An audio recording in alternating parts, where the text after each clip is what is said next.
Hablaremos hoy sobre el diluvio o sobre los diluvios. En casi todas las partes de la Tierra aparecieron antiguas tradiciones relativas a un gran diluvio. Un recopilador llamado André, no tenemos más datos. Bueno, señor, es muy poco. Es poquísimo. Pero en cualquier caso, este hombre estableció en 1891 la existencia de 63 leyendas del discurso.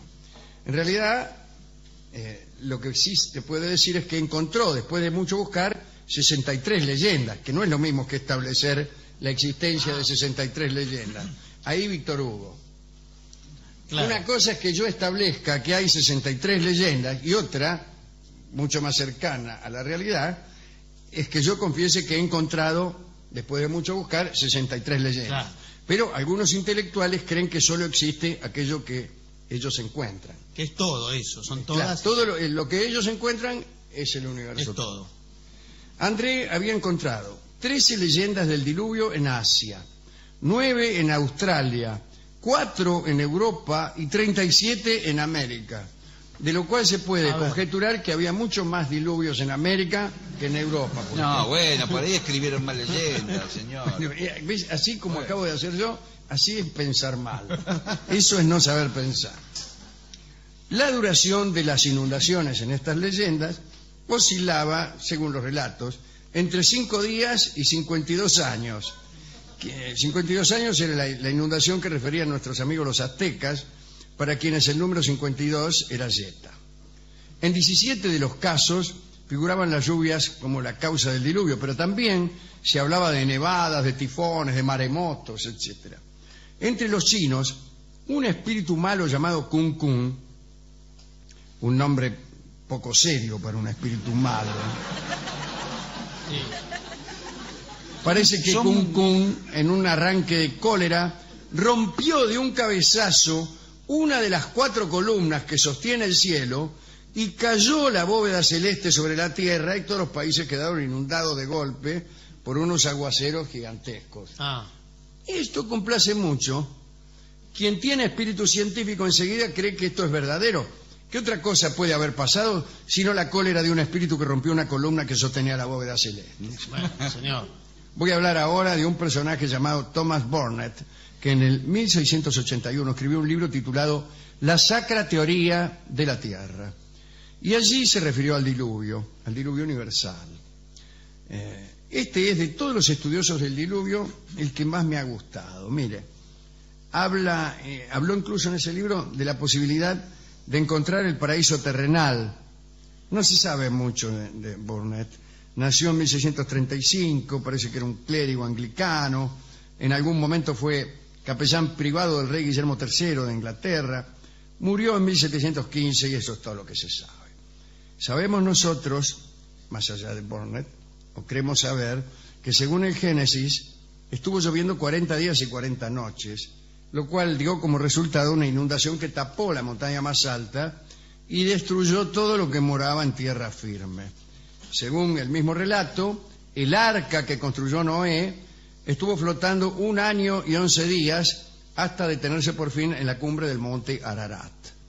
Pero Burnet, que era un ferviente seguidor de la Biblia, se puso a hacer cálculos y no había manera de que el diluvio universal cubriera toda la tierra y mediante una cuenta sencilla mostró que el agua que pudo haber llovido en 40 días y sus noches era insignificante desde el punto de vista pluvial. Y Burnet aseguró que todo el agua llovible existente en la atmósfera era insuficiente, no ya para cubrir los más altos picos, sino los más humildes montes. Años más tarde, sus seguidores hicieron el siguiente cálculo.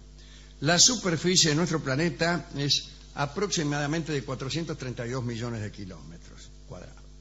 Si lloviera todo el agua contenida en la atmósfera, todo el agua lloviera, esto es alrededor de 1.300.000 millones de litros, la Tierra quedaría cubierta con una capa de menos de 3 centímetros de espesor, que no solo no taparía los altos montes, sino que ni siquiera ocultaría los bajos pastos de este mundo.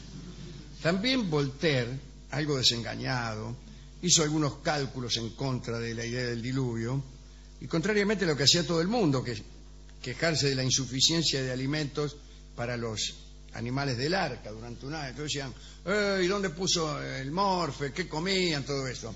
Voltaire se preguntaba cómo se había alimentado la humanidad después del diluvio, puesto que hubieran quedado inutilizables todas las tierras cultivables. Bueno, pero siempre hay alguien que contesta algo, por ejemplo, comerían pescado. El problema para Burnet es que, como era un buen religioso, no podía renunciar a la idea del diluvio y llegó a una notable conclusión. Si el desastre no había caído de los cielos, es porque había irrumpido desde la profundidad. Tomando una idea de Descartes, conjeturó que en el momento de la creación la Tierra era una esfera perfecta y paradisíaca, cubierta por una corteza de materia sólida y lisa. Repudiaba las montañas este hombre. Y con los océanos fluyendo por debajo de la corteza. Un día la corteza se partió y allí tuvo lugar el diluvio. Burnet llamó a esta teoría la Sacra Teoría y llamó la atención a Newton, nada menos que Newton, el más notable de los cerebros que han existido. Y empezaron a tener una correspondencia muy interesante. Discutían el problema de la creación en solo 6 días. Los dos decían que eran pocos días. Al final Newton insistía en que la Tierra de ese entonces giraba más despacio, entonces los días eran más largos. Newton, que fue el creador de nuestra física clásica actual, ¿no?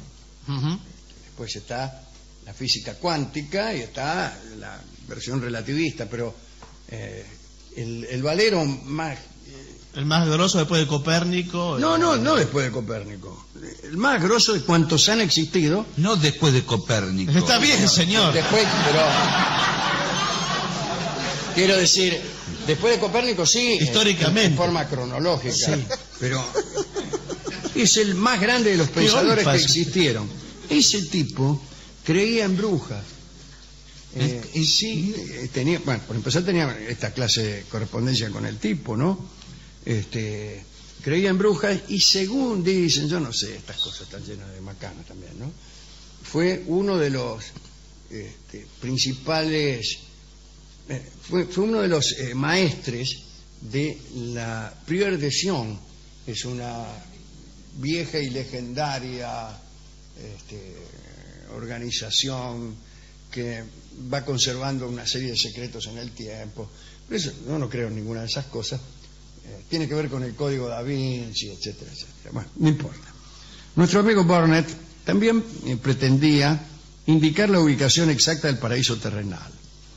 Antes del diluvio, decía Burnet, el paraíso estaba en el hemisferio sur, apenas debajo del Ecuador, lo que garantizaba una eterna primavera, ¿no? Las condiciones eran tan buenas allí que uno podía vivir hasta la edad de 900 años. Después se moría como un perro. Sí. Pero el hundimiento de la corteza terminó con el paraíso y la tierra adquirió el aspecto que hoy presenta. Hay que decir ya que algunos siglos antes, muchos buscaron el emplazamiento al paraíso, sobre todo los viajeros que iban al Asia, ¿no? Aquí hemos contado la historia del preste Juan, que escribió al emperador de Bizancio y al Papa también, diciendo que el paraíso estaba muy cerca de donde él vivía, a unos 3 días de viaje, ¿no? Cristóbal Colón también se interesó por el asunto, lo situó cerca de la desembocadura del Orinoco. Dedujo que ese río tenía que venir del paraíso terrenal y así se lo comunicó al rey de España. No hace mucho tiempo un inglés llamado Willox aseguró que el paraíso estaba entre los ríos Tigres y Éufrates, allí donde la medialuna de las tierras fértiles, donde estaban los sumerios, lo que se llamaba la Mesopotamia, no la Mesopotamia de Entre Ríos, Corrientes y Misiones. Lo que hoy es Irak, no parece muy paradisíaco que diga. Pero bueno, la teoría del diluvio de Burnet era bastante débil y renunciar a los escritos bíblicos era cosa difícil. Y entonces inventó Burnet la teoría del océano en retirada, o adscribió a esa teoría, que en realidad la había creado nuestro amigo Leibniz, aquel de las mónadas, bueno, el del cálculo infinitesimal. Esta teoría fue sustituto muy popular del diluvio Se hablaba de un gran océano originario que retrocedía poco a poco.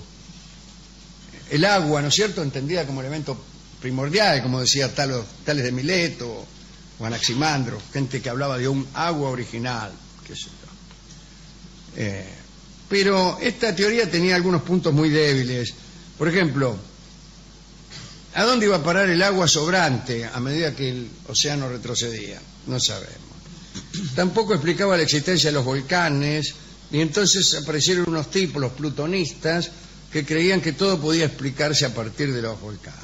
El caso es que en 1788 Jane Houghton publicó todas estas ideas y fue acusado de negar la evidencia de la creación y de negar la evidencia de un diluvio catastrófico. Voy a contar un pequeño dato final que tiene algo de mítico y algo de verdadero. No está claro que el agua que inundó la Tierra en el diluvio fuera agua atmosférica.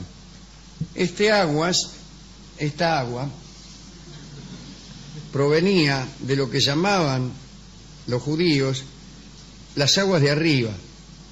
Creían los hebreos que sobre la bóveda celeste había agua y que Dios, para generar el diluvio, sacó un tapón, y ese tapón era una estrella, era una de las Pléyades. Pero, oh curiosidad astronómica, en la época en que se calcula que tuvo lugar el diluvio, es decir, por el tercer o cuarto milenio antes de Cristo, una de las Pléyades desapareció, dejó de verse. O sea, seguro se trataba de una estrella que se apagó y no la vieron más. Eso es todo. ¿Y entonces? Eso es todo. Sí, señor. Hasta ahí lo que tengo que decir. Epa. Acerca de esa Pléyade que falta, hay un montón de leyendas. No me lo diga ahora. No, no se lo voy a decir nunca. Yo quiero dedicar esta charla a Thomas Burnett por especificar la ubicación exacta del paraíso y por tomarse el trabajo de calcular el agua exacta necesaria para cubrir la Tierra. Qué capo. Y también a las personas que sufren los diluvios. Hemos ido a la discoteca y el discotecario me trajo una canción que evoca el flojo principio del diluvio. El principio de un diluvio suele ser muy flojo. ¿No vio en las películas del diluvio que todos los giles que se burlan de Noé empieza una garúa? Claro. Sí, ¿qué va a llover? Y está nuevo, y está el diluvio, y bailan, qué sé yo.